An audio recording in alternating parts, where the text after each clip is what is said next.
Hello everybody, welcome to Mistakes Were Made.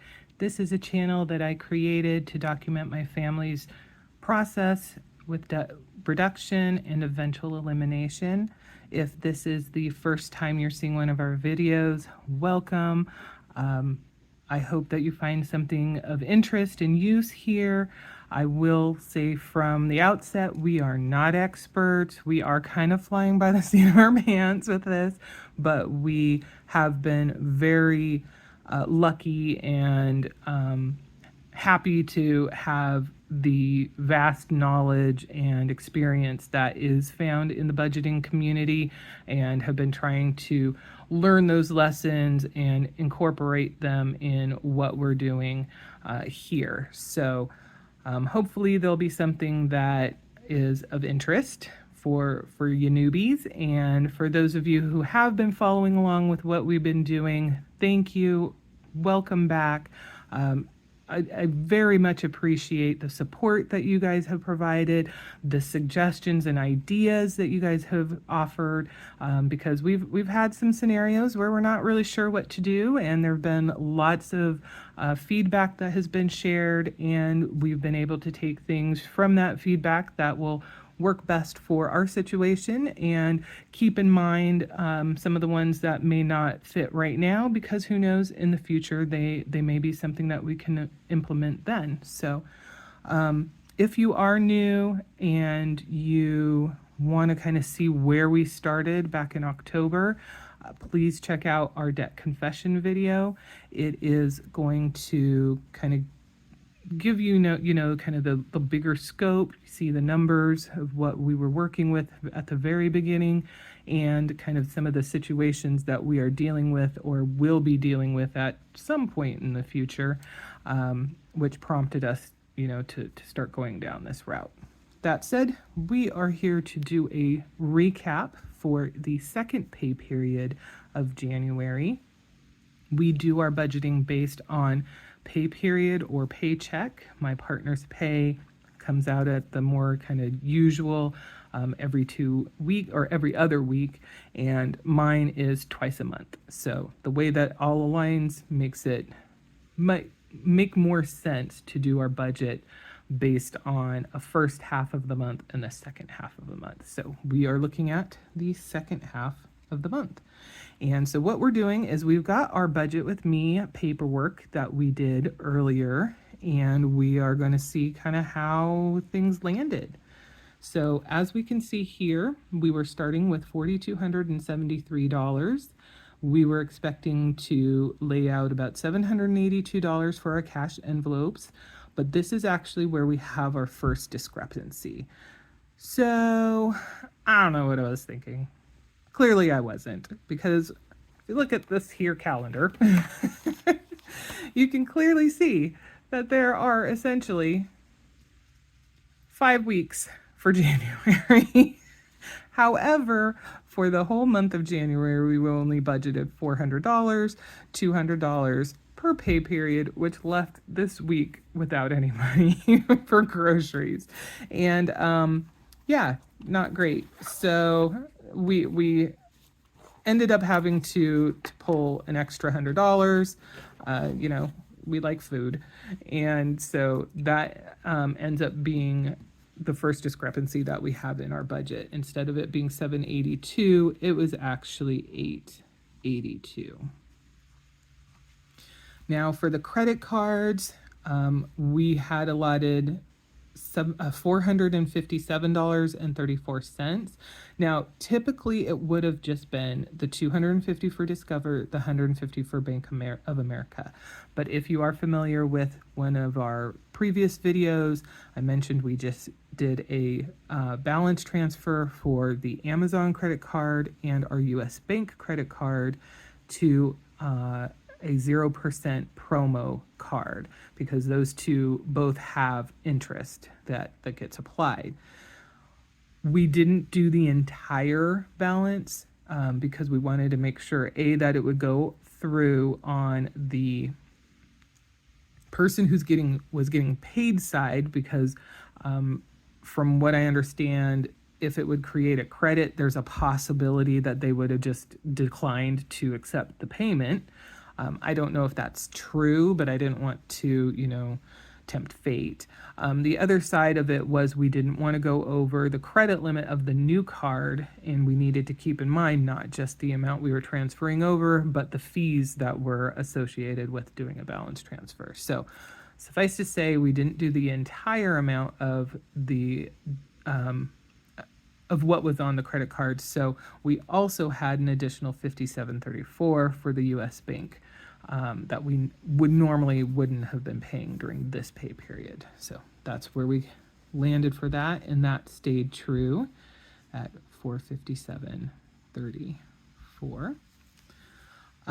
The mortgage, that did not change, $840. But as I've mentioned in previous videos, I am expecting that to go up.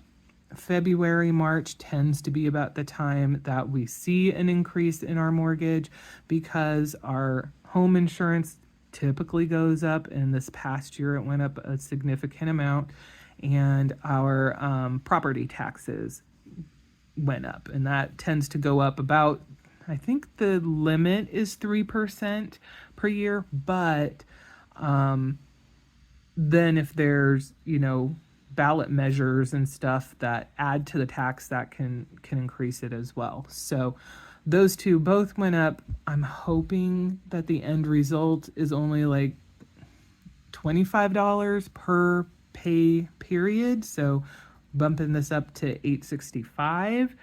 More likely it's going to be like $50 to $75 per pay period. I'm hoping it's not as much as $100. We'll see. But $840 for now.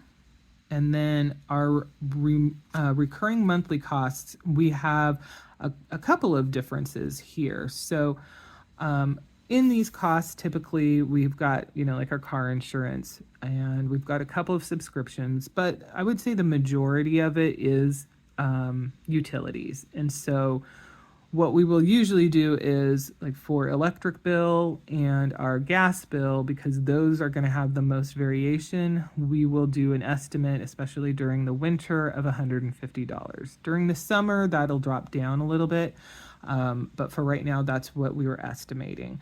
Now, the timing of doing all this, we actually already had what the true amount was going to be for the electric bill, so that stayed in place, but we retained the $150 guesstimate for the gas bill. It actually ended up being $138.80 instead of the $150.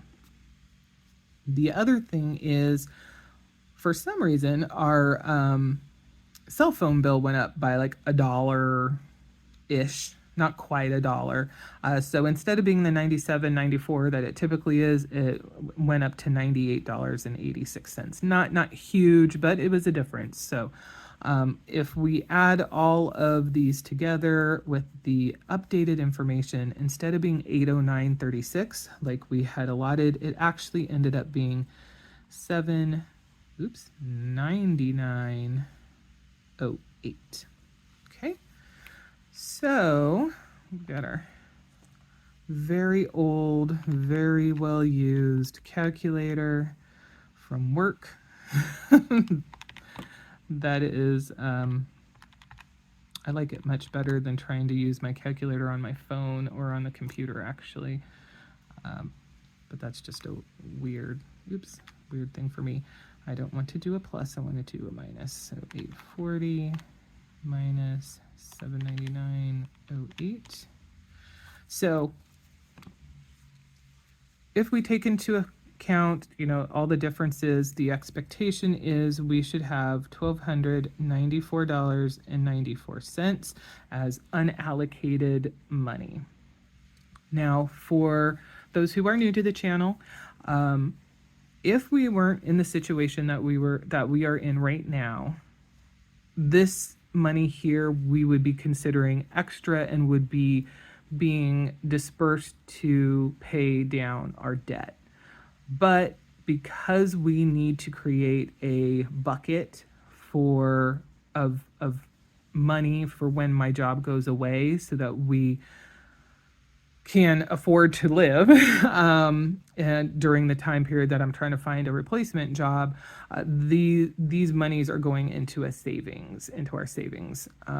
So obviously, the more we have to save, the better. But it would be such a nice situation to be in if we were doing all of this, getting smart about our money, being more mature about how we're spending it, being wiser and all of that without the looming loss of job, so that we could actually be reaping the benefits of this change of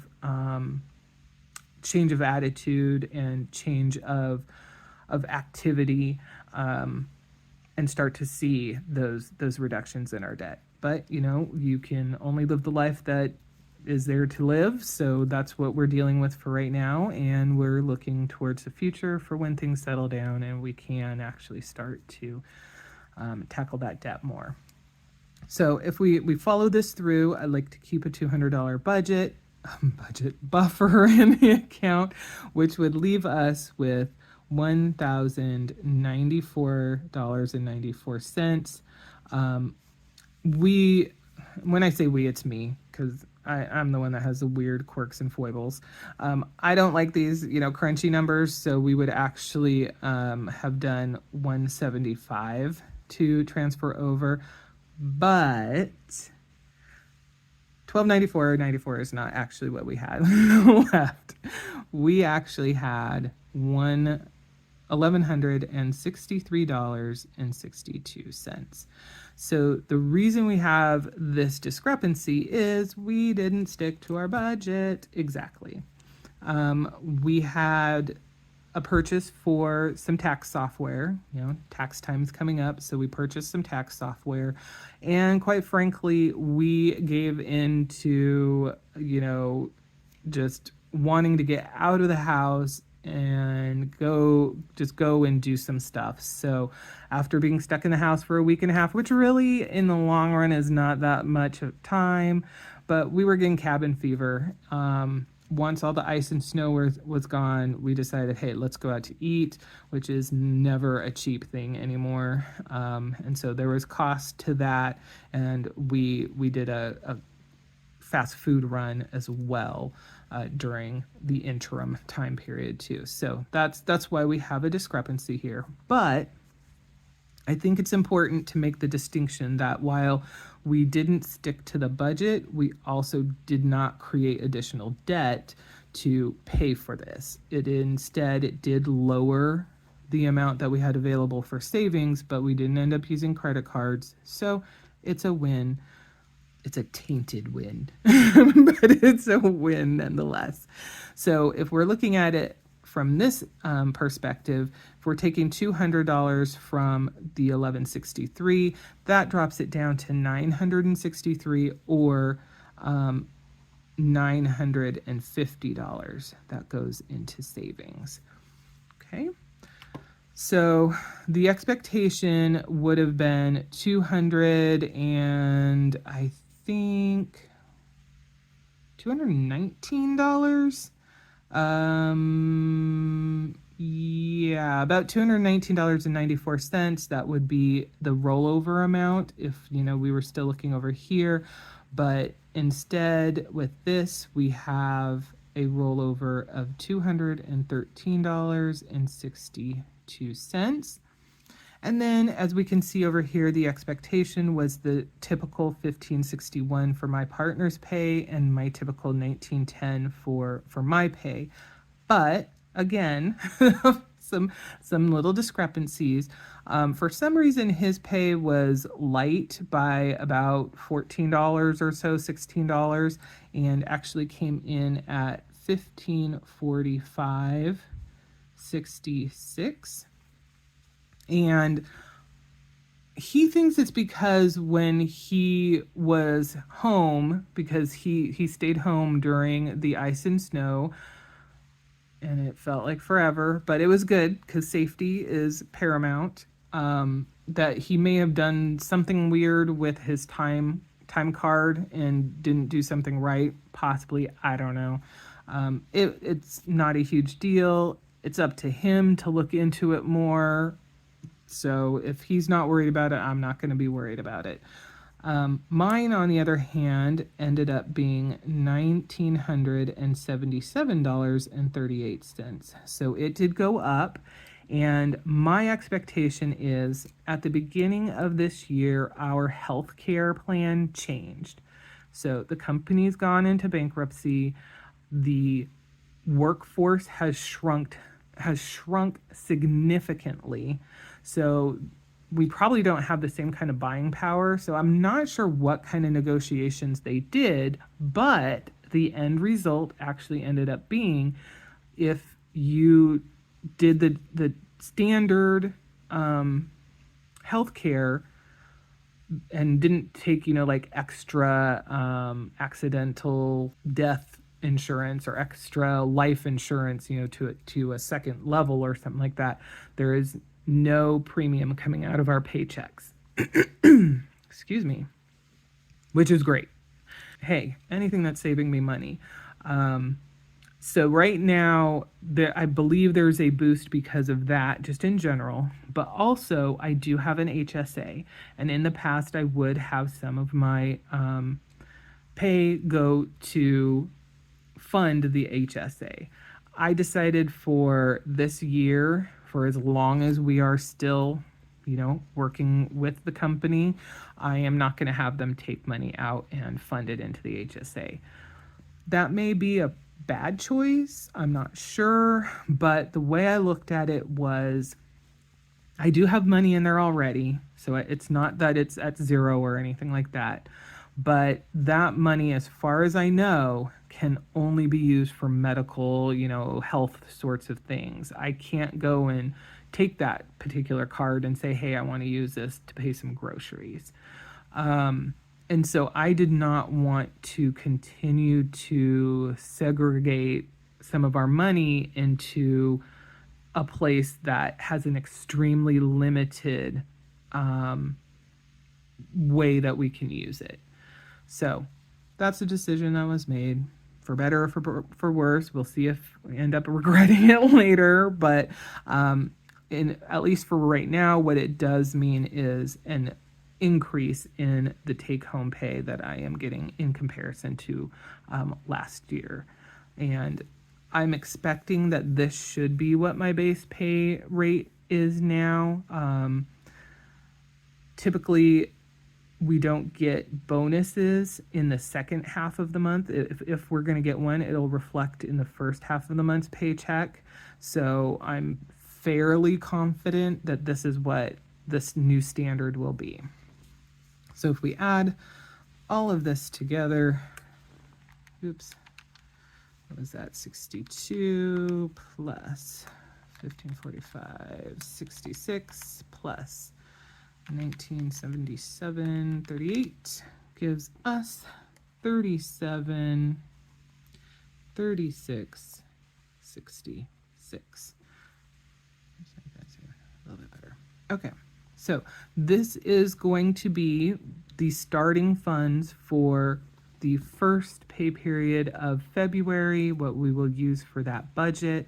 And so we will see that come up again when we do our next video, which will be the budget with me for the February 1st through February 15th time period. Whew, okay, so that's kind of where we are as far as how the second pay period of January went. We can do a quick re-look at the calendar. Not a huge amount of changes from the previous pay period, though we did have obviously the payments to US Bank. We had payments to to Discover and to Bank of America. So there were some slight changes between this week and this week.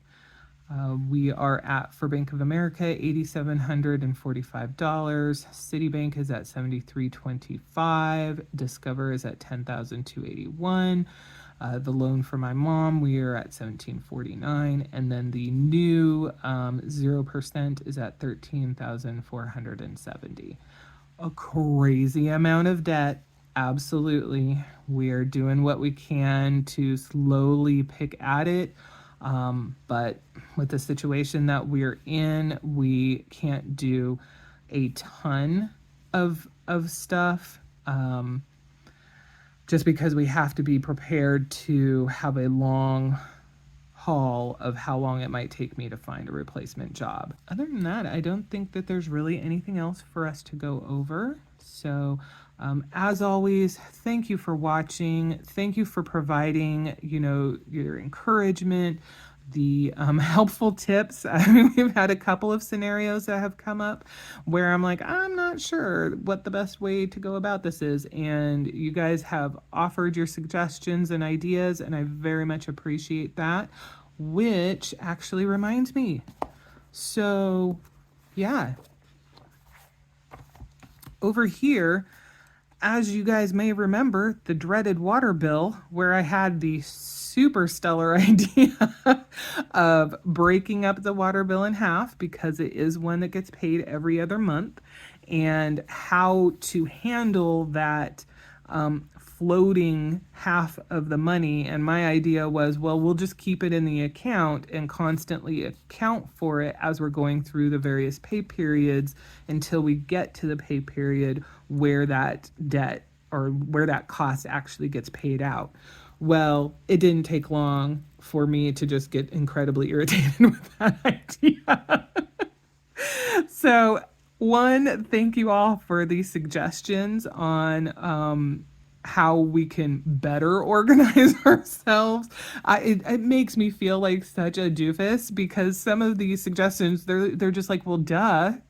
That is like so logical and simple and just makes so much sense. So the three options that really kind of struck home for us was create a cash envelope for it.